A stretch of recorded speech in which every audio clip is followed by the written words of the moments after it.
L'entrepôt du bricolage, filiale du groupe Samsé, vous présente Si on parlait.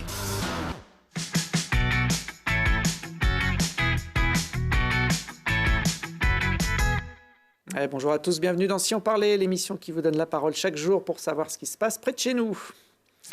Et aujourd'hui, Si on parlait avec nos invités du festival Nature et Environnement qui célèbre sa 33e édition, et de Madagascar, une île de l'océan Indien, source d'inspiration et de création pour certains. Et pour parler de ces sujets, j'ai à mes côtés Marion Hermansens, bonjour. Bonjour. Vous êtes chargée de communication de France Nature Environnement, une structure qui organise cette semaine le festival du film Nature et Environnement. Parmi les invités de ce festival, il y aura Évrard van den Boom, ça tombe bien, il est avec nous. Bonjour. Bonjour. Bienvenue Évrard, explorateur, aventurier, amoureux de la nature, qui présentera un film sur le Macaï, un massif quasiment vierge de présence humaine situé à Madagascar. Et on va d'ailleurs situer cette émission entre l'Isère et Madagascar, puisqu'on a avec nous également Lionel Montico. Bonjour. Bonjour. Vous êtes photographe isérois, mais vous sortez un livre consacré à Madagascar, un livre de photos évidemment. Mada, on en parlera tout à l'heure. Et on va rester du côté de l'océan Indien avec Teddy Daché. Bonjour. Bonjour. C'est un jeune entrepreneur isérois également, qui s'est lancé dans la production d'huile essentielle à base de Ravinsara. Je ne sais pas si je l'ai bien prononcé. C'est ça. Voilà, une plante qui pousse à Madagascar. Mais avant de partir de l'autre côté de l'Afrique, on va jouer, parce qu'à la télé, on joue parfois. Je vous propose un petit jeu. Restez concentrés. À Grenoble, quel prix décerne-t-on chaque année lors du Festival international du film Nature et Environnement? La loutre d'or, le bouquetin d'or, la belette d'or, le hérisson d'or. À Grenoble, Alexandre. Alors, Évrard et Marion n'ont pas le droit de jouer. Je me tourne vers Teddy et Lionel. Si vous aviez été sur le plateau de Nagui il y a quelques jours, qu'est-ce que vous auriez répondu à cette question? Bouquetin, plus local. Faut dire Nagui induit en erreur. On dit à Grenoble, il répète lourdement à Grenoble, à Grenoble et à Grenoble. Eh bien, la réponse, c'est pas le bouquetin, regardez. Et vous avez la même réponse tous les deux, d'accord. Vous êtes avec le bouquetin d'or, l'une comme l'autre, la belette d'or pour Marie, et Valérie aussi est avec son bouquetin. C'est le hérisson d'or. Hubert Reeves en est le président d'honneur de ce festival. Il a été le premier en France à partir de 1976, rendez-vous compte, à se consacrer au film animalier et environnemental. La 33e édition débute la semaine prochaine.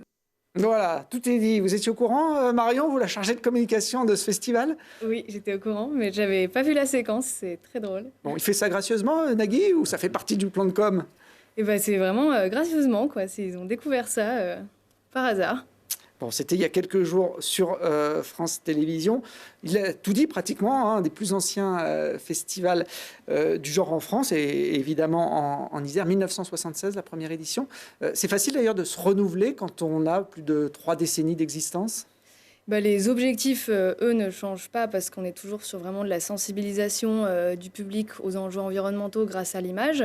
Mais après, c'est surtout le fabuleux travail des réalisateurs et réalisatrices qui fait qu'on peut se renouveler chaque année avec des sujets qui évoluent. On a de plus en plus de sujets sur le climat, sur la défense des espèces, la défense de beaux espaces aussi, comme on verra juste après à Madagascar. Donc, ça se renouvelle. Alors, on voit des images de la bande-annonce de l'édition 2019. C'est un festival militant aussi. On débat, on échange des points de vue, des idées pendant ces 15 jours. Oui, justement, c'est vraiment le plus d'un festival, c'est qu'on peut voir le film, mais aussi rencontrer à chaque fois un intervenant. Des fois, c'est les équipes de réalisation, et des fois, c'est une personne qui est spécialiste du sujet. Et l'idée, c'est d'en apprendre plus, en fait, sur la thématique qui est abordée, et d'avoir parfois des anecdotes de tournage, des petits plus autour des films. Évrard, en tant que réalisateur et amoureux de l'environnement, un festival nature et environnement, c'est forcément un endroit où vous aimez aller? Ouais, avant même d'être réalisateur, moi je suis isérois aussi, et c'est le premier festival où j'ai mis les pieds quand j'étais petit. Vous étiez né en 1976? Non, 79, mais je n'étais pas loin. Mais non, mais j'ai passé beaucoup d'éditions du festival à regarder ces films-là et à m'inspirer pour ce que je fais aujourd'hui. Ouais. Alors c'est vrai qu'il y a un volet qui plaît souvent au grand public, c'est le volet animalier. Marion, vous l'avez évoqués. C'est des films toujours très attachants hein, quand on voit la faune sauvage en action. Ouais, on essaie vraiment dans toutes nos éditions de mêler à la fois des films qui émerveillent, parce que l'idée c'est aussi d'apprendre à observer en fait autrement la nature, et des films qui dénoncent, parce que il faut le faire, et qui interrogent aussi vraiment. C'est à la fois il y a des sujets qui sont pas faciles, hein, et puis on essaie de trouver aussi des films qui proposent des solutions pour que ça nous donne des idées dans notre quotidien, d'avoir des modes de vie, de production et de consommation qui soient plus respectueux de l'environnement. Alors, il y a un programme qui est assez dense, hein, c'est du 26 novembre donc jusqu'au 8 décembre, avec une programmation variée en termes de sujets. Je parlais des animaux, il y aura un point d'orgue, on va dire, au festival, avec la présentation en avant-première d'un film, du dernier film de Jean-Michel Bertrand, Marche avec les loups. On voit là quelques images du film. Il a suivi des jeunes loups qui sortent de la meute et qui vont conquérir un nouveau territoire. Ça l'a emmené d'ailleurs aux portes de Grenoble. C'est un film, je pense, qui doit être attendu par pas mal de monde. Oui, Jean-Michel Bertrand, il est assez connu dans le monde naturaliste. C'est son deuxième film sur les loups. Et donc là, il fait sa tournée d'avant-première. On aura la chance de la voir à Grenoble, enfin à Saint-Égrève plus précisément. Et donc c'est un film qui a des images assez spectaculaires, comme on peut le voir. C'est vraiment l'histoire un peu de ce voyage que font les jeunes loups. Et en fait, quand ils rencontrent justement tout ce territoire qui est occupé par l'être humain, ça pose vraiment toutes ces questions-là. Et aussi, on va voir les conditions de tournage qui sont vraiment pas faciles. Jean-Michel Bertrand est enfermé dans une petite grotte à attendre des loups qui passent devant les caméras. Donc c'est un chouette film avec des belles images et c'est une aventure humaine assez incroyable. Ouais, pour avoir ces images, il a des petits boîtiers, des pièges photographiques et vidéos qu'il pose un peu partout dans la montagne. Il y a des endroits où il estime que le loup est susceptible de passer. Ça lui donne sa matière pour réaliser ce film. Donc il sera dans les cinémas au mois de janvier. Mais vous l'avez dit, en clôture le dimanche 8 décembre à l'avant-scène à Saint-Égrève. Il y a des loups à Madagascar, Évrard? Non. Non. Non, ça serait bien, j'aimerais bien, moi, personnellement. Non. Mais il y a un autre mammifère assez connu, enfin, en tout cas, pour ceux qui ont regardé le dessin animé Madagascar, qui s'appelle le Foussa, qui est le prédateur de Madagascar, qui est une sorte d'animal étonnant qui n'existe nulle part ailleurs, d'ailleurs, qu'à Madagascar, qui est le seul à pouvoir chasser les lémuriens dans les arbres. Alors vous serez un des invités de ce festival, c'est pas le seul, vous l'avez dit Marion, il y a beaucoup de réalisateurs et d'invités qui viennent débattre. Ce sera ce mercredi, Évrard, pour parler de votre terrain de jeu depuis une dizaine d'années, le Macaï. Ouais, je viens présenter un film sur une expédition scientifique qu'on a organisée en 2017. En réalité, c'est la 4e grande mission scientifique qu'on organise dans ce territoire, qui est un des endroits les moins connus de Madagascar. Il faut dire que c'est très éloigné, il n'y a pas de route pour y accéder particulièrement. Il y a des pistes, mais il faut aimer les conditions un petit peu compliquées. Et puis, même quand on l'approche en 4x4, derrière, il faut marcher des jours et des jours pour atteindre les recoins les plus reculés du massif. C'est ce massif qu'on voit là en image qui est assez atypique. Ouais, qui ressemble un peu à un cervelet géant, vu du ciel, et aussi beaucoup à une zone désertique. C'est comme une sorte de forteresse minérale à l'intérieur de laquelle on va trouver des poches de végétation, comme on peut le voir sur certaines des images, qui ont permis à certaines espèces de se développer comme nulle part ailleurs. Donc on est dans une sorte de refuge de biodiversité, un coffre-fort. Qu'est-ce qui vous a donné envie, vous, l'Isérois, d'aller aussi loin sur un massif aussi sauvage ? La télévision, je crois. La télé. Non, si, l'origine, c'est ça. C'était Ushuaïa Nature. C'était une émission d'Ushuaïa où Nicolas Hulot survolait le massif du Macaï en montgolfière, comme il a survolé bien un bon nombre de beaux paysages dans le monde. Mais celui-là m'a particulièrement fasciné. Et je me suis dit, là, il y a quelque chose qu'il faut que j'aille voir de mes propres yeux. Voilà. Et puis en creusant un peu, je me suis aperçu que personne n'avait jamais vraiment mis les pieds à l'intérieur de ce Macaï, qu'il n'y avait aucune donnée scientifique sur cette biodiversité et qu'il y avait tout à faire. Après, entre le moment où on a envie d'y être et le moment où on y est vraiment, il se passe du temps.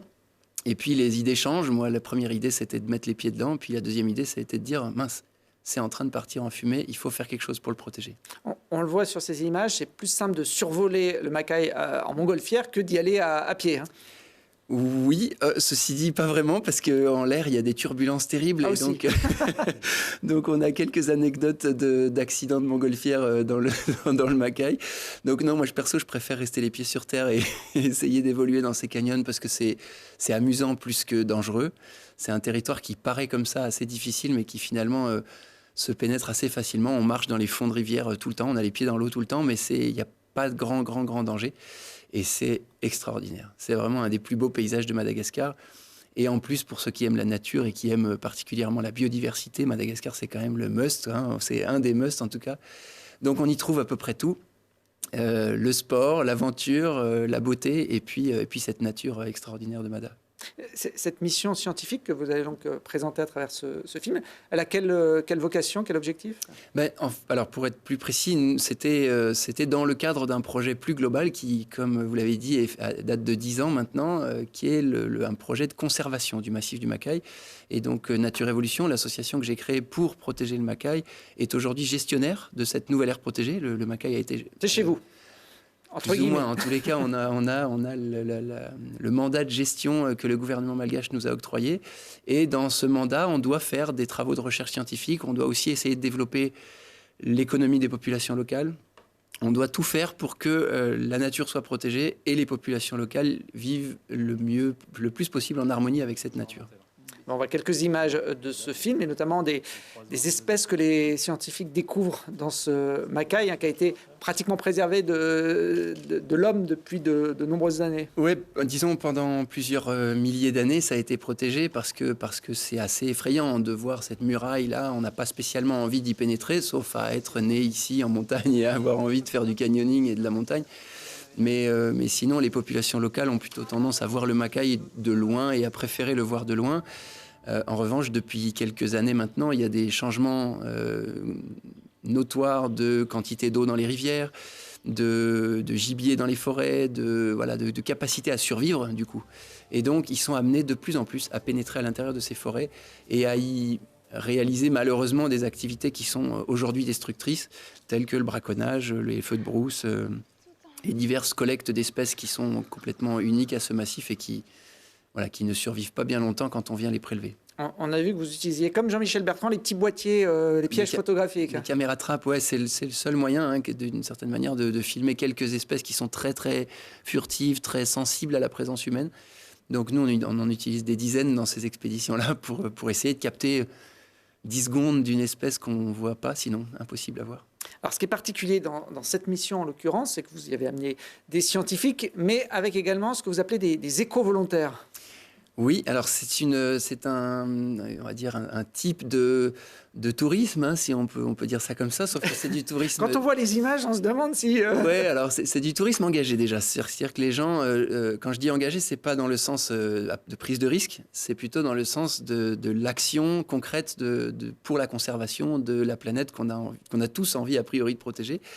Et là, ce sont des missions qui permettent à des gens comme vous, comme moi, comme des gens qui ne sont pas spécialement scientifiques, qui n'ont pas de compétences particulières, de venir donner un coup de main à nos actions de conservation sur le terrain. Donc ça peut être aussi bien construire une école quand on est en train de construire une école pour un village, ou aider des scientifiques quand ils collectent des insectes, ou des serpents, ou des grenouilles, etc.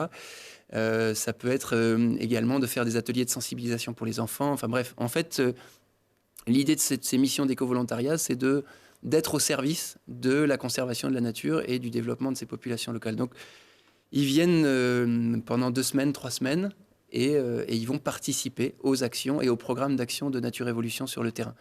Donc, c'est pas compliqué, hein, si ça intéresse quelques-uns des auditeurs, là, il faut aller sur notre site internet, natureevolution.org/éco-volontariat, et on trouve toutes les informations. On fait maintenant presque 10 missions par an, qui permettent à tout un chacun d'y trouver du plaisir et surtout de servir à quelque chose. Et on s'est aperçu d'ailleurs que beaucoup de gens qui viennent avec nous reviennent de ces missions en disant « Mince, comment je vais repartir en vacances maintenant ?»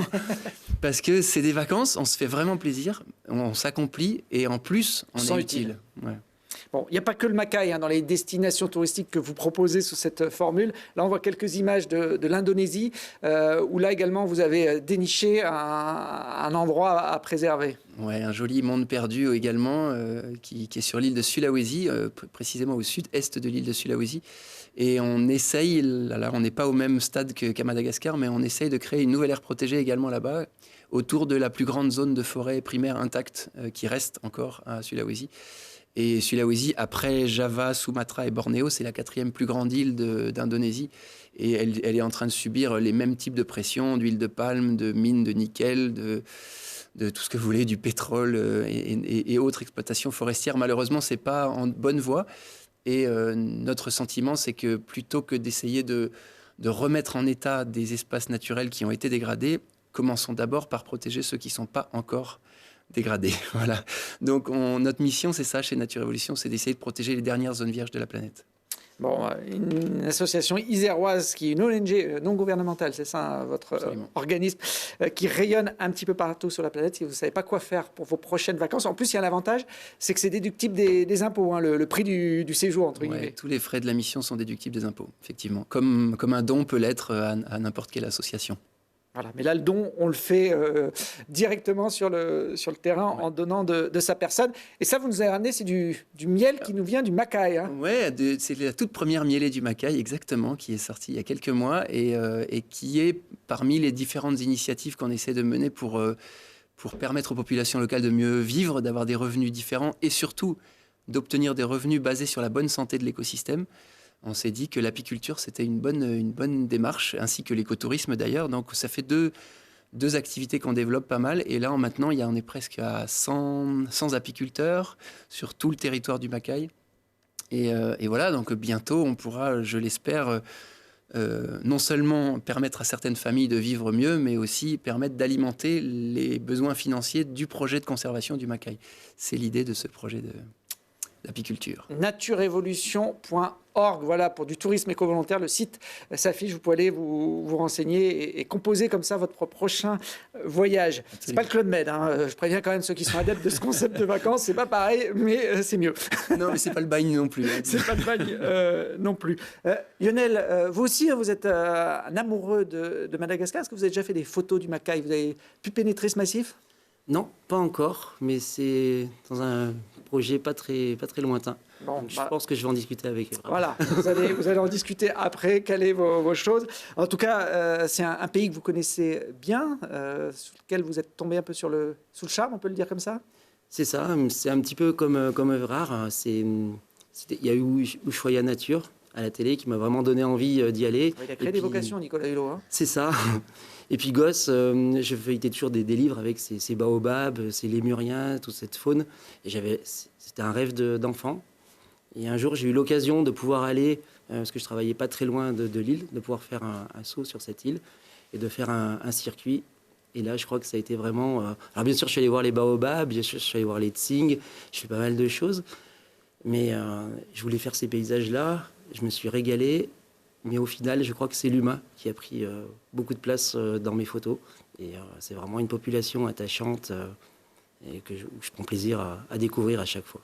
Alors ça, vous m'avez dit que c'était le chapeau, on va dire, typique des Malgaches. Alors d'une ethnie en particulier, les Betsileo, qui sont sur les hauts plateaux. C'est aussi le chapeau de mon guide. Je le mets parce qu'il est assorti à mon t-shirt. Je n'ai pas prévu, mais ça tombe bien.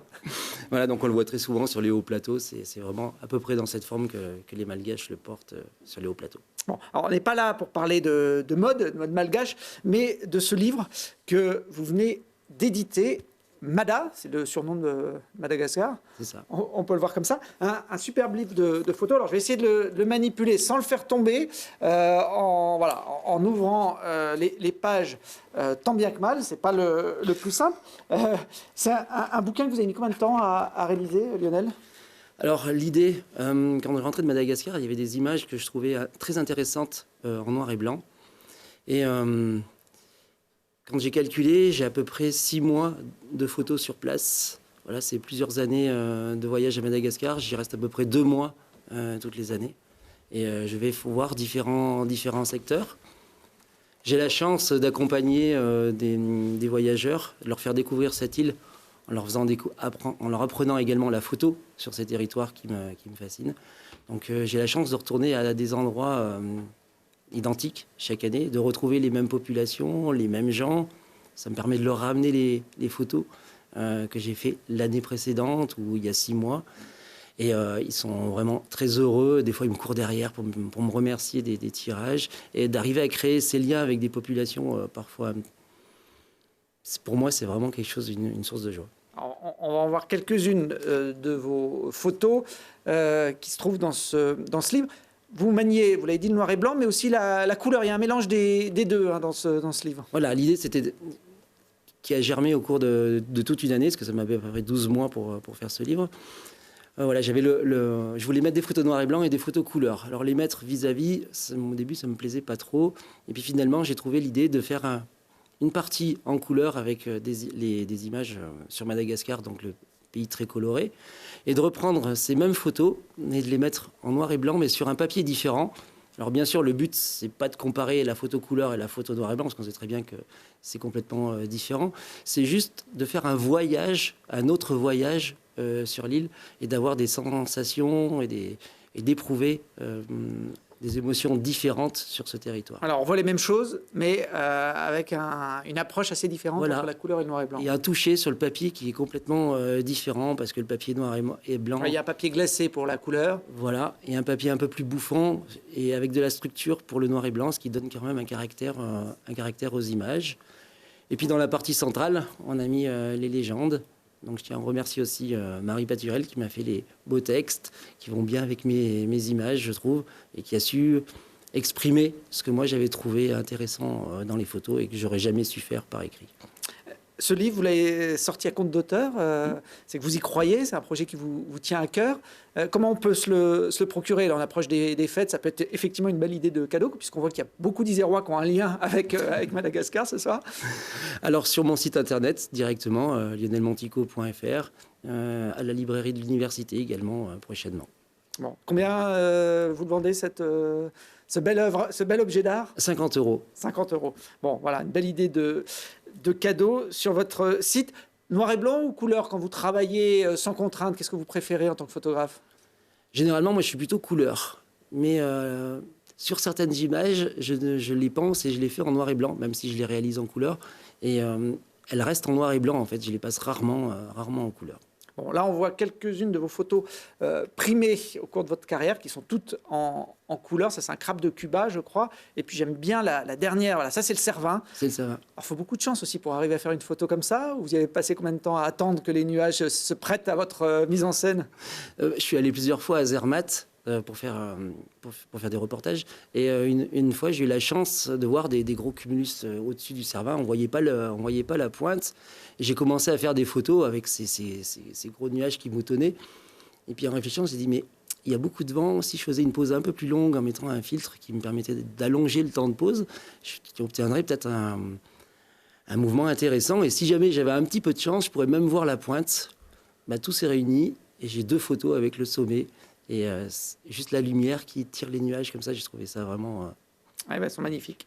Je vous le confirme, vous pouvez retrouver d'autres photos de Lionel sur son site, lionelmontico.fr, et commander le livre, et notamment les photos de sport, puisque vous photographiez le trail des passerelles, qu'on aime beaucoup à Télé Grenoble depuis de nombreuses années. Ça, c'est la passerelle vue du lac d'en dessous, j'imagine. Et puis l'ultra raid de la Meije en VTT qui se déroule également dans nos montagnes. On va finir cette série Madagascar. Je crois que c'est la première fois que dans Si on parlait, on fait une émission pratiquement 100% Madagascar, avec Teddy qui a créé une entreprise qui s'appelle Betsara, une entreprise qui a un pied en Isère, un pied à Madagascar, et un projet qui remonte loin, puisque vous l'avez presque élaboré sur les bancs de l'école maternelle à Grenoble. Oui, c'est vrai qu'on est 3 amis d'enfance, on se connaît depuis la maternelle, donc Teddy, Tristan, Taïn, les 3 T, on nous appelait comme ça quand on était petits. Presque un boys band.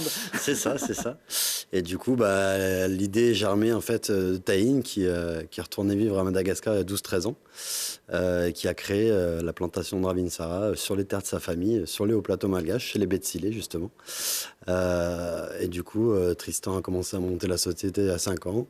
Et puis, comme ça, en parlant avec Taïn, lui fabrique et on fait venir ses produits ici pour les faire connaître. Alors peut-être que Lionel et Évrard connaissent, mais moi la Ravinsara,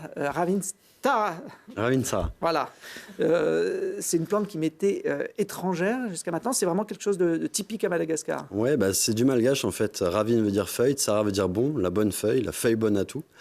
Et c'est vrai que typiquement sur les hauts plateaux, ils utilisent cette plante pour se soigner. Alors nous, on utilise le concentré ici en Europe, lui l'essentiel, mais eux ont plutôt tendance à mâcher les feuilles ou alors à en faire des infusions pour se soigner directement. On voit la récolte de cette plante, ça se fait à quelle période Ça se fait pendant la saison des pluies. Donc on récolte une première fois un mois après la saison des pluies. Et si elle a été assez fournie, on refait une deuxième récolte à la fin de la saison des pluies en fait. Ça se fait à la main, tout se fait à la main. Oui, chez nous, c'est notre particularité aussi. C'est vrai que Taïn était très attaché à remettre en avant les traditions malgaches, le travail malgache, le travail à la main. Donc on fait tout à la main, sans aucune machine, hormis l'alambic pour faire la distillation de l'huile.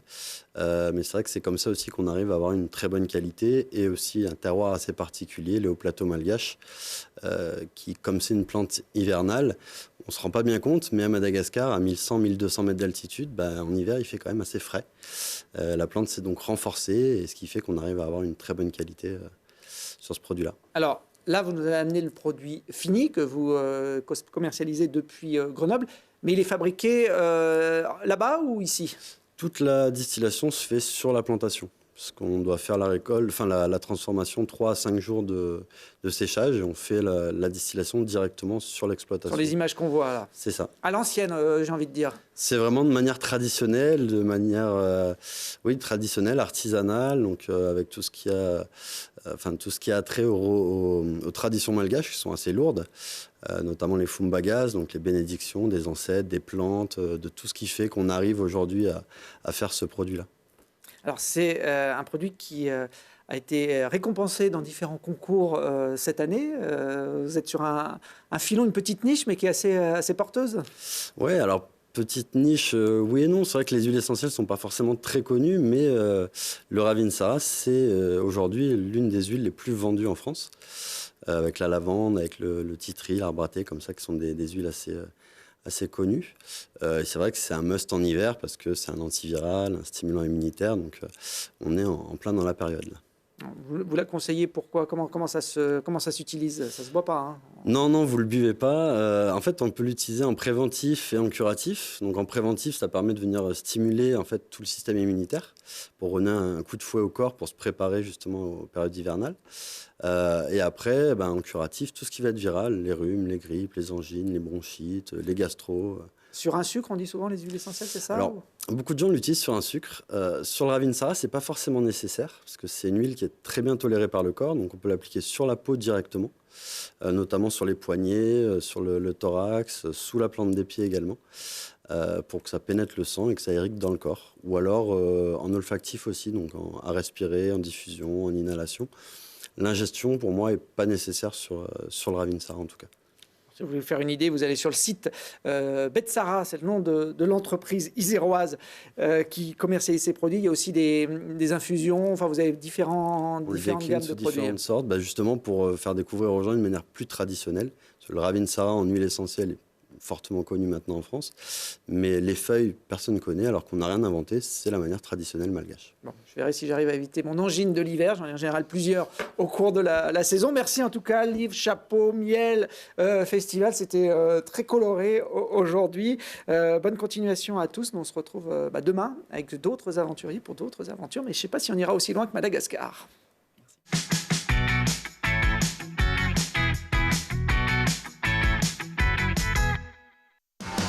L'entrepôt du bricolage, filiale du groupe Samsé, vous a présenté Si on parlait.